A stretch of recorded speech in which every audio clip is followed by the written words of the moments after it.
Bienvenidos. Es para la Universidad Francisco Marroquín un honor tener este día a la persona que quizás conoce más uno de los fenómenos más comunes en nuestras economías, pero tal vez uno de los fenómenos más desconocidos. Se le llama la economía informal, pero cuando uno realmente voltea a ver a su alrededor en las ciudades latinoamericanas, se da cuenta que probablemente informal no tiene nada, porque quienes se ganan la vida a través de esto lo hacen de una manera muy seria, muy formal, y además son personas comprometidas con el trabajo arduo, con los valores de la honestidad, con la práctica del ahorro y finalmente comprometidos con sus familias y con nuestras sociedades, lamentablemente incomprendidos. Tenemos el día de hoy entre nosotros a Enrique Gersi, coautor de un libro muy famoso que probablemente cambió la forma de pensar la economía en Latinoamérica y en el mundo, El Otro Sendero, y a lo largo de los años ha continuado siendo un investigador profundo de este fenómeno, y no es porque sea mi amigo y lo tenga enfrente, pero probablemente una de las personas que más sabe de esto y que mejor lo entiende en la perspectiva jurídica y económica. Enrique, bienvenido. Gracias, Hugo, es un gran placer.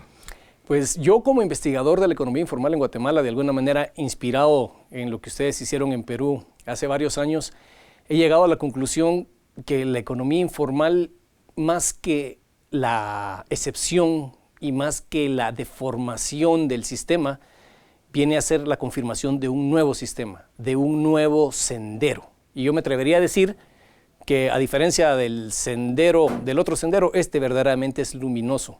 ¿Por qué le ponen ese título al libro ustedes? Porque era un juego de palabras, ¿no? Cuando se escribe El Otro Sendero en la década de los 80, el Perú confrontaba una revolución, que era la revolución del Sendero Luminoso, un grupo guerrillero maoísta muy radical que pretendía convertir todos sus sueños en realidad en la tierra, ¿no? Entonces quisimos hacer un juego de palabras y decir que además de la revolución del Sendero Luminoso había otra revolución, silenciosa y pacífica, a diferencia de la de Sendero, que era el otro sendero, es decir, la revolución de los informales. Como ese camino nos llevaba a la libertad, la prosperidad, la empresa privada, la propiedad privada, mientras que el camino del Sendero Luminoso, el de la violencia, el del atraso, el de la falta de prosperidad y la injusticia, ¿no? Entonces fue en realidad un juego de palabras que salió bien, digamos, en su momento, y que hay que entenderlo en ese contexto, ¿no? Y que efectivamente barrió como una ola Latinoamérica. A la distancia, ¿cómo ves el movimiento de investigación económica, jurídica y política que ustedes desencadenaron con esta publicación? Mira, yo creo que nosotros nos montamos un poco en una ola, porque ya cuando publicamos El Otro Sendero, había muchos trabajos sobre informalidad. Lo que pasa es que eran de dos tipos, o los trabajos macro, tipo Vito Tanzi o Edgar Feige, que ya para esa época habían publicado cosas importantes. El método del método Tanzi ha sido pues un clásico, ¿no?, en la medición macro de la informalidad. Y también en el mundo de los antropólogos, especialmente, más que los sociólogos, en la antropología cultural se asimilaba informalidad con marginalidad, ¿no? El estudio de sectores marginales, de pobreza, culturalmente diferentes, en sociedades con una cultura predominante, una especie de cultura minoritaria frente a culturas mayoritarias. Muchos trabajos se habían escrito, yo lo recuerdo con claridad. De hecho, al principio, cuando comenzamos a redactar El Otro Sendero, la mayor parte de la bibliografía venía o de los estudios macro de Tanzi y de Feige, o de los trabajos culturales de algunos antropólogos que habían investigado el problema en ciertos lugares. De tal manera que, por ejemplo, cuando empezamos la investigación, tomamos prestado algunos métodos de investigación antropológicos, ¿no? Nosotros queríamos no limitarnos a medir la informalidad, sino a contar una historia, ¿no? Porque era la única manera de causar una persuasión. Muchas veces los liberales abrumamos a nuestros adversarios con pruebas, pero no persuadimos, ¿no? Convencer no es lo mismo que demostrar. No, demostramos admirablemente, pero no convencemos, ¿no? Entonces, para demostrar para convencer y no solo demostrar, tienes que contar una historia. Entonces nos propusimos hacer una investigación que tratara de reflejar historias dentro de la informalidad. Y para eso tomamos prestado el método antropológico, un método, yo como abogado y Hernando como como economista. Mario Ibellini era el tercer autor de Otro Sendero, era un periodista. No estábamos acostumbrados a los métodos de investigación de los antropólogos, pero con la ayuda de un antropólogo que nos entrenó en el método, Douglas Husserl se llamaba, un americano, comenzamos a usar el método informante calificado, el método Delphi, muy usado por los antropólogos, que consiste en buscar en cada área de la informalidad un informante calificado, 2 o 3, hacer una muestra de informantes calificados, para hacer entrevistas a profundidad que te permitan hacer un retrato más complejo de las situaciones sociales. Entonces, el Otro Sendero es en realidad una extraña combinación de método económico clásico, macro, monetario, con el método Delphi. En realidad eso fue lo que hicimos. Un gran trabajo de investigación en el que entrevistamos a miles de personas, dirigentes del sector informal, ambulantes, empresarios, industriales clandestinos, transportistas, que nos fueron dando su visión, su punto de vista, su testimonio, que es absolutamente invalorable y que nos permitió contar una historia, ¿no? Que es esencial para lo que quieres. Y precisamente, Enrique, ese es el motivo de esta entrevista, porque muchas veces te han entrevistado respecto al Otro Sendero, pero pocas veces se profundiza en torno al método de investigación. Particularmente en Guatemala, que nos inspiramos en el Otro Sendero, nos inspiramos en el ejemplo de ustedes, lo que hemos descubierto es que cuando uno va a la calle, cuando uno va al asentamiento informal, cuando uno deja que las personas hablen, y uno simplemente oye, porque ni siquiera es que uno está imponiendo un modelo cultural sobre las personas. Es muchas veces a veces uno ni siquiera habla, sino simplemente ve. Uno descubre, primero, que se pueden contar maravillosas historias, pero también uno de cierta manera descubre que las personas están alejadas de el barullo y el gran problema político que hay en la arena del Congreso, que hay en los diarios, que hay en la televisión, y básicamente se ganan la vida de una manera honesta, de una manera esforzada, y sorprendentemente, aunque digan pertenecer a determinado partido o militar políticamente en otro sentido, son empresarios en toda la ley, y finalmente los valores más profundos son valores que comparten compartidos con los principios de una sociedad libre. Como método de investigación, el ir y preguntar, el ir y ver, ¿cómo lo sitúas tú dentro de los demás métodos de investigación que tenemos en las ciencias sociales? Yo creo que muy exitosamente, sobre todo cuando quieres investigar un fenómeno tan complejo como la informalidad. Hume decía, ¿no?, que la única forma de conocimiento válido es la experiencia, porque es el único conocimiento verificado o falseado, como quieras plantearlo. Pero entonces, a la hora que tú haces una búsqueda de informante calificado, cuando usas el método Delphi, lo que estás buscando es eso, experiencia. Y eso no lo puedes medir con una estadística, porque es cualitativa. Entonces, la única forma de encontrar experiencia, es decir, acumulación de conocimiento, es conversando con la gente, ¿no? Y teniendo entrevistas muy largas donde dejas hablar a la gente.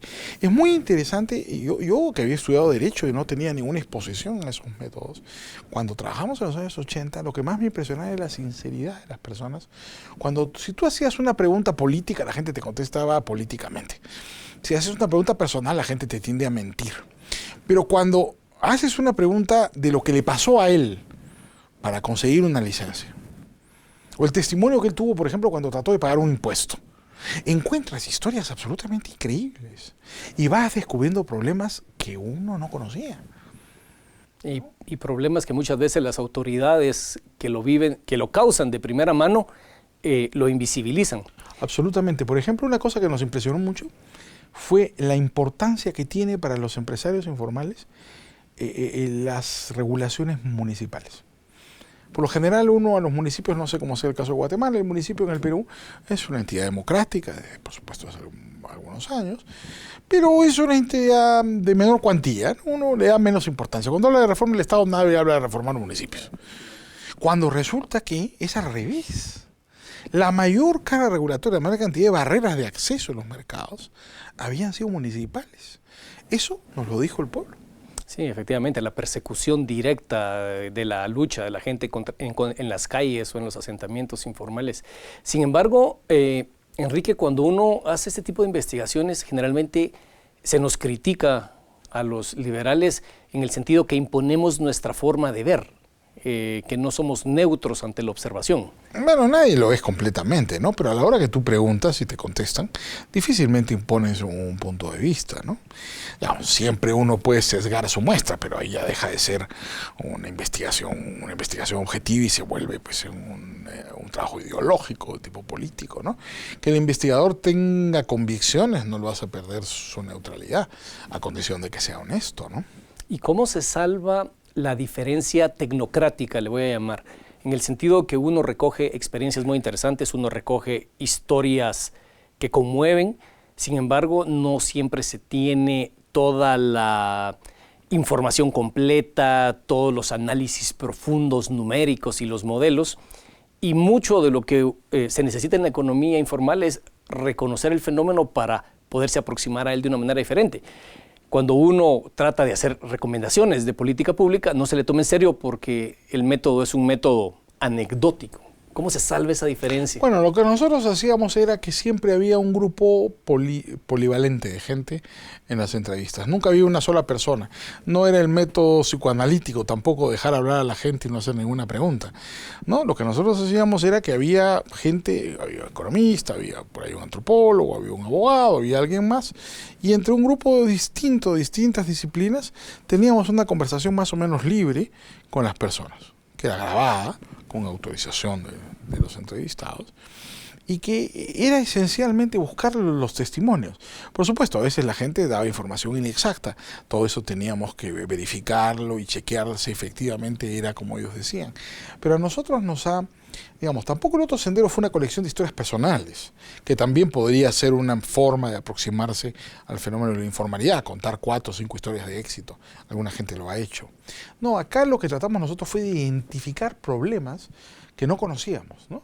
A la hora que nos dimos cuenta, por ejemplo, de lo difícil que era entrar al mercado, nosotros lo verificamos, ¿no? Nosotros empezamos conversando con los empresarios informales. Y la teoría nos hacía suponer que debía haber barreras de acceso, pero no lo sabíamos. Entonces conversamos con esta gente nos confirmó, ¿no es cierto?, que desde su punto de vista subjetivo, plenamente, esas barreras de acceso eran imposibles. Era tremendo. Entonces, ¿qué hicimos? Decidimos verificar si había barreras de acceso. Entonces, simulamos, por ejemplo, la constitución de una empresa. Claro, me recuerdo, célebre ejemplo. Célebre ejemplo. También muy criticado, que alguna gente dijo, bueno, ¿y eso qué fue?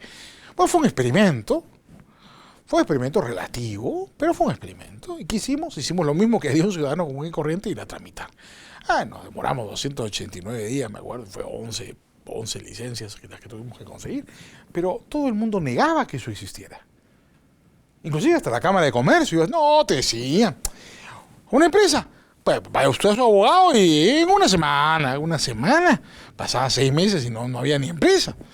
Entonces, claro, había algo que no funcionaba. La historia que te contaban no es historia real. Ibas al Ministerio de Industria y Comercio, que en ese tiempo existía, y te decían ventanilla única. Usted pone acá, pide acá, le damos todas las licencias. No es verdad. Claro, si no nos aproximábamos al problema de la forma que hicimos, sencillamente hubieran negado la existencia del problema. Después no lo pudieron negar. Y en la experiencia propia de mi trabajo con la economía informal, mi trabajo en las calles o en los mercados, me di cuenta que estas personas no tienen una voz política. Muchos movimientos políticos se adscriben la vocería de la economía informal, los sindicatos, grupos de pobladores, pero como tal no son una fuerza política. ¿De qué manera el otro sendero colabora a que la economía informal tenga una voz, tenga un qué decir político que promueva cambios? No directamente, tampoco los informales en el Perú tienen un partido informal, nada por el estilo. Ha habido algunos dirigentes del sector informal que han tenido en algún momento posiciones importantes en la política peruana. Máximo San Román, por ejemplo, que fue dirigente de los pequeños industriales, fue vicepresidente de Fujimori hasta antes del golpe de Estado. Máximo fue un demócrata, entró en conflicto con Fujimori a raíz del golpe que dio Fujimori en 92. Pero no hay, digamos, fuera de una aventura como la de Máximo, tal vez un par más por ahí, no había una organización política de la informalidad. Lo que ha ocurrido es que todos los políticos han tratado de servirse de la informalidad o, pensando que había mucha gente involucrada en esas actividades, seducir electoralmente a los informales para que voten por ellos. Algunos lo han conseguido con mayor o menor éxito. Singular ha sido, por ejemplo, el éxito que tanto Fujimori como Ollanta han tenido en atraer a sectores informales, ¿no? Hasta hoy, es decir, la informalidad de una u otra manera se ha visto muy representada en estos dos caudillos, que son caudillos esencialmente autoritarios. Humala hasta ahora, ¿verdad?, por lo menos mantiene las formas públicas. Podría ser bastante peor, pero pese a ser un candidato marxista, un hombre de izquierda, ha gobernado de una manera por lo menos razonable hasta hoy. Pero él ha traído enormemente en la última elección buena cantidad de empresarios informales, cosa que no le ha, digamos, sido beneficio puro. Ha tenido muchos problemas también por los empresarios informales. Por ejemplo, se descubrió que una parlamentaria del gobierno de Humala tenía una distribuidora de cable, pero todo era ilegal. Se pirateaba el cable y lo vendía. Y se descubrió que otro parlamentario del partido de Humala era un minero informal, aparentemente bastante rico, que a través de su riqueza, conseguida, digamos, en la minería informal de oro, el Perú es un país aurífero, ¿no?, había tenido un gran poder económico en la región, una especie de cacique de su región. Esto le mereció a Humala una serie de problemas, porque, claro, en un determinado momento hacerte tan público para un empresario informal puede convertirse en un problema. Pero a pesar de que tal vez no hay una participación política de las personas que viven de la informalidad o viven en la informalidad, el discurso en relación a la informalidad y las propuestas de hacer un ambiente de negocios y de inversión más amigable al sector informal sí ha calado en el discurso político latinoamericano. Sí, cómo no. Nadie en primer lugar se atrevería a plantear lo que se planteaba hace 15 años o 20 años, en el sentido de que había que formalizar a los informales o reprimirlos. Hoy día está fuera de discusión. Todo el mundo entiende que la informalidad es una situación que es consecuencia de una serie de distorsiones, ¿no? Y los informales tienen un espacio, por lo menos dentro de la política, dentro de las discusiones políticas, ¿no? Es muy interesante porque el Perú es un país donde todos los peruanos vivimos regularizando nuestra situación. Regularizar en jerga peruana significa, bueno, yo no cumplo con la ley, pero voy a tratar, señor, ¿no? La regularización. Entonces, la regularización, este concepto burocrático, se ha vuelto una especie de oferta política, ¿no? ¿Qué le dicen los políticos a los informales? Vamos a regularizar la minería informal. Vamos a regularizar a los vendedores ambulantes. Vamos a regularizar la propiedad sobre la tierra. Eso es, digamos, es un esquema, ¿no es cierto?, un cliché político que significa en términos prácticos que vamos a tolerar a los informales y vamos a reconocerles un espacio. Es lo que significa en el lenguaje político, ¿no? Y es ampliamente difundido. Todo el mundo ofrece lo mismo, ¿no? Bueno, interesantemente, porque regularizar también muchas veces significa hacer las cosas más complicadas y tratar de corregir una enfermedad con una enfermedad más grande, como es la esclerosis burocrática o la tramitología. Pero en ese sentido, el otro sendero y los estudios que se derivaron creo que sí han mostrado muy bien que la informalidad finalmente es un problema de análisis costo-beneficio respecto del cumplimiento de la ley. Aquí también hay un aspecto metodológico importante, porque generalmente la ley, con todo respeto, eres abogado, mi padre también lo es, pero los abogados se han quedado en una visión de la ley donde no hacen un análisis económico de ello. Sí, lamentablemente, ¿no? La separación entre los abogados y los economistas ha producido mucho daño. Yo creo que la deficiente formación económica de los abogados es algo que debe ser reparado, porque los abogados podemos hacer mucho daño, sobre todo cuando gobernamos o cuando nos metemos de legisladores y pretendemos convertir nuestros deseos en realidad usando la ley para eso. La ley puede ser un vehículo eficiente para gobernar un país, pero también la ley puede convertirse en un problema si es una ley muy costosa. Si nosotros creamos normas que la gente no puede cumplir porque exigen mucho tiempo, mucha información, lo que estamos haciendo es condenando a esas personas a la desprotección legal y le quitamos legitimidad al sistema finalmente. Una ley eficiente también es un problema político, porque además de las consecuencias económicas, las distorsiones que trae, por ejemplo, una ley costosa, están los problemas políticos. Cuando la mayoría de la población desobedece la ley, tienes un problema de legitimidad. Como en Guatemala, tus cifras eran 70 y tantos %, ¿no? Sí, casi 80%. Cuando tienes el 80% de la economía que no obedece al gobierno, que no sigue las leyes, bueno, no hay autoridad, pues. Oyéndote hablar y diciendo eso, me recuerdo las palabras de nuestro querido doctor Ayau, que decía que el problema de Guatemala y Latinoamérica no era económico ni político, sino era un problema eminentemente jurídico. ¿Tú creerías, estarías de acuerdo con esa tesis y cómo transformar o resolver ese problema jurídico? Sí, yo no tengo duda que Musso tenía mucha razón en esa observación. Por supuesto, no hay fenómeno unicausal, siempre las culturas son complejas y siempre hay una serie de factores que vienen de varios lados. Pero la legalidad en América Latina es probablemente la causa eficiente de muchos problemas. Si tuviéramos una ley sencilla, simple, igual, no discriminatoria, tendríamos economías mucho más eficientes y sistemas políticos más legítimos. A mí lo que me preocupa es que la ineficiencia del sistema institucional deteriora la democracia a largo plazo, porque destruye el Estado de Derecho. Al final, si el ciudadano no gana nada de cumplir la ley, sigue a cualquier caudillo, porque aparecen los Chávez de este mundo, que reemplazan la legitimidad legal por la personal, y te regalan cosas, pues, y la gente, como al final no puede cumplir con la ley, dice, este está bien, si este me regala, me da la gasolina gratis, me regala el pan, ¿qué me importa? Ya está, además no se mete conmigo, porque yo lo apoyo. Claro. Soy feliz.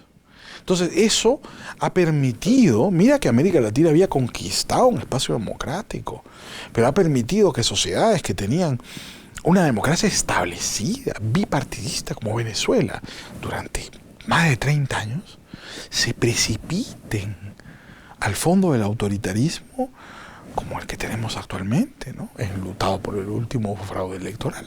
Sí, en efecto, la no observancia de la ley tiene consecuencias graves a largo plazo porque finalmente la gente se pierde la legitimidad de los gobiernos democráticos y también la gente se acostumbra a resolver las cuestiones por su propia cuenta, lo cual no necesariamente es malo, pero puede resultar muy costoso en lo privado como en lo público, pero desde el aspecto metodológico me parece interesante porque un economista metido a estudiar economía informal desde la perspectiva macroeconómica pierde esta interpretación. Un antropólogo estudiando simplemente los medios y prácticas pierde esta aproximación. Sin embargo, esta reflexión profunda que surge en torno a la informalidad, de cierta manera es un resultado de esta metodología, le voy a llamar holística, donde combinaron la aproximación económica con la aproximación jurídica, con la aproximación antropológica y seguro con también aproximaciones estadísticas. ¿Qué futuro le miras a una corriente de interdisciplinariedad como sustituto a esta alta especificidad en que hemos caído en el mundo moderno? Absolutamente, yo soy un partidario del mundo mucho más ilustrado y en general mucho más general. Yo creo que cuando los abogados trataron de convertir al derecho en una ciencia autónoma con Kelsen y el positivismo, hirieron de muerte el conocimiento jurídico. Lo mismo le pasó un poco a los economistas, hagamos mea culpa, cuando creyeron que era una ciencia exacta y enamorados de los métodos cuantitativos, que son muy importantes, pensaron que eso era todo. ¿No es cierto? Entonces, eso nos hizo vivir de espaldas a los abogados y a los economistas y ha producido mucho daño.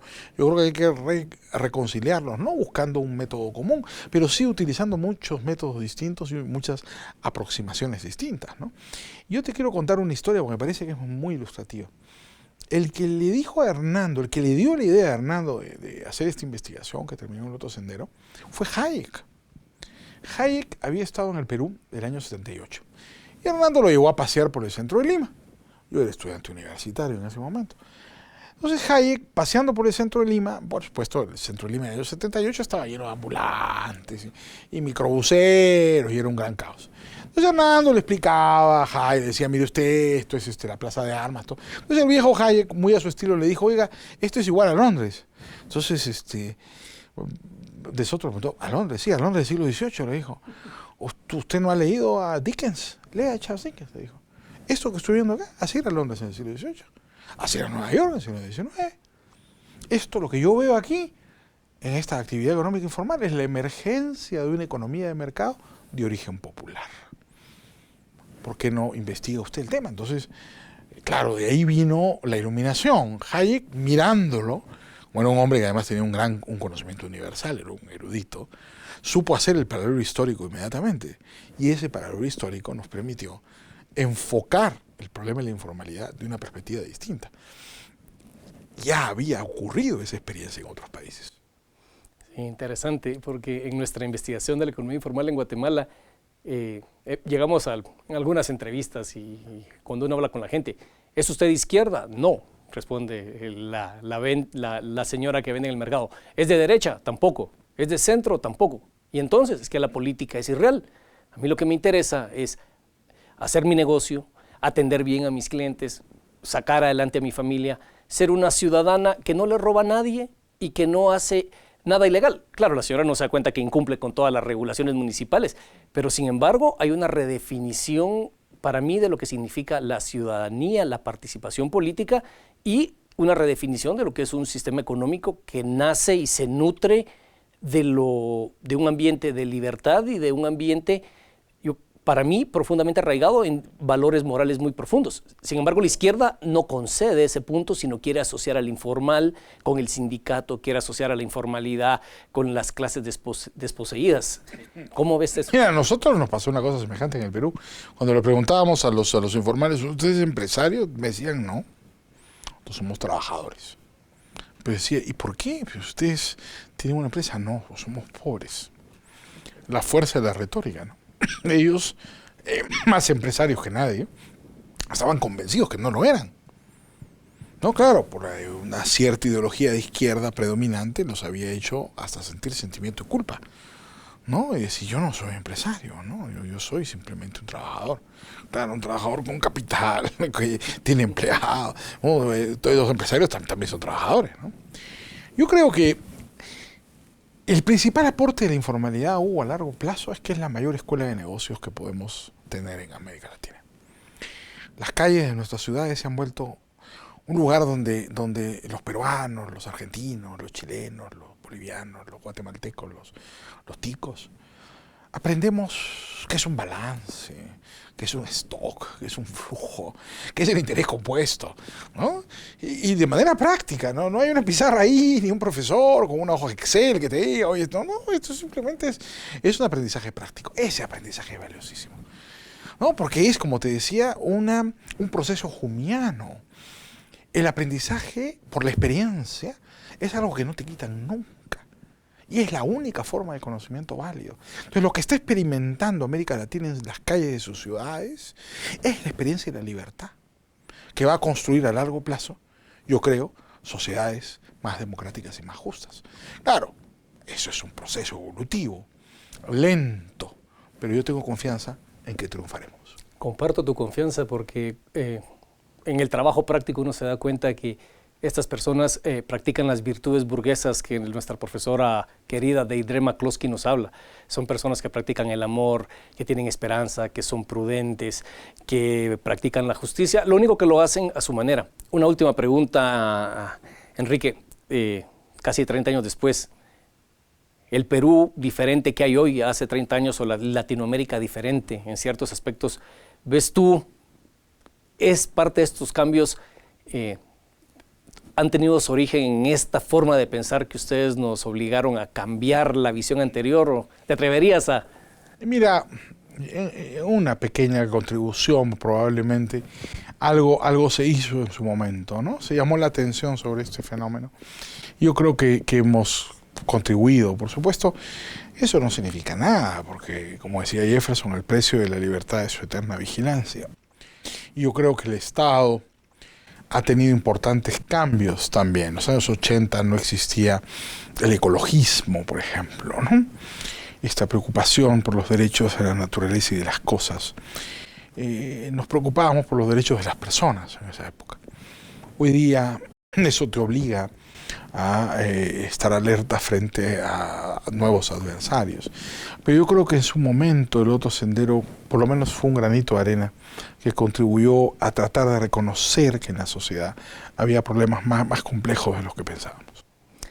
Enrique, muchísimas gracias por haber estado con nosotros y es realmente un gran honor poder escuchar de una de las personas que empezó la investigación en economía informal y uno de los mayores conocedores, vivencias tan cercanas de cómo se hace una investigación, cómo se nutre el investigador de lo que investiga, y esto me prueba que finalmente esta dicotomía entre el observado y el observador termina fundiéndose, pero sobre todo la importancia de un método basado en ir y vivir, ir y preguntar, y no simplemente encerrarse uno en sus grandes teorías o modelos abstractos que son importantes para tener una forma de pensar, pero que siempre hay que validarlos o ver su correlato, su correspondencia en la práctica. Muchísimas gracias, Enrique. Gracias a ti, Hugo. Bienvenido. Un gran placer estar con ustedes siempre. Gracias.